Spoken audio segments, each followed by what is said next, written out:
The White House is expected to officially announce Trump's decision on Tuesday. The decision would run against the recommendation of some Republicans, including House Speaker Paul Ryan, R. Wisconsin, who said Friday that Trump should keep DACA in place while Congress works on a legislative solution. Trump's decision comes ahead of an informal September 5 deadline set by state attorneys general who threatened legal action if the president did not suspend DACA by that time. But supporters of DACA, including members of Congress and immigrant rights groups, said Trump could have fought for the program in court or even waited to see if the states actually followed through on a legal challenge. They made a last-ditch push to persuade him to maintain DACA. Instead, the president's decision could put those hundreds of thousands of dreamers in limbo.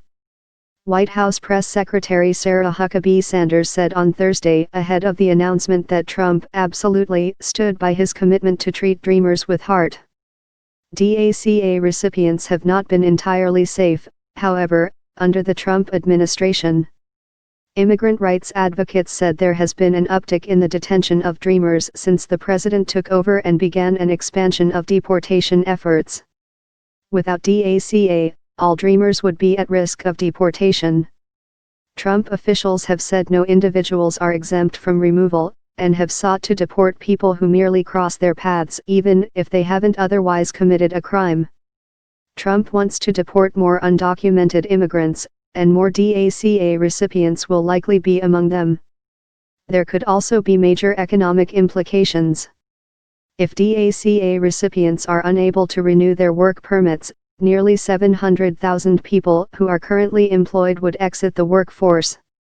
An average of 1,400 people would lose work authorization each business day, and more than 6,000 could be fired in the first week alone, according to a recent report by and the Center for American Progress, both supporters of the program.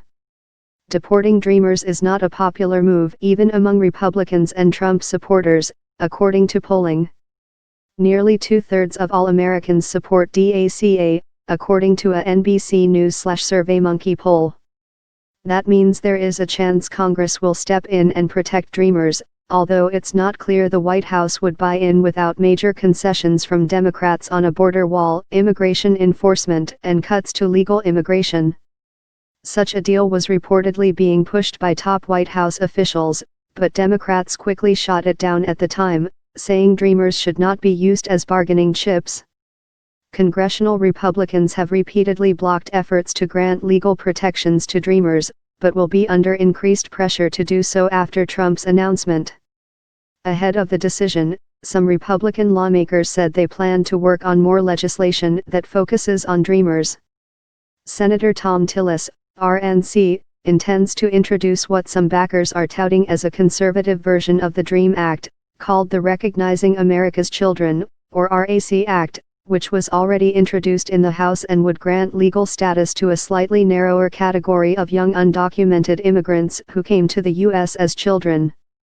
Ryan, the House Speaker, said Friday he also wants to pass a bill on dreamers. There are people in limbo, Ryan said on WCLO radio in Janesville, Wisconsin. These are kids that know no other country, who were brought here by their parents and don't know another home, and so I really do believe there needs to be a legislative solution. That's one that we're working on.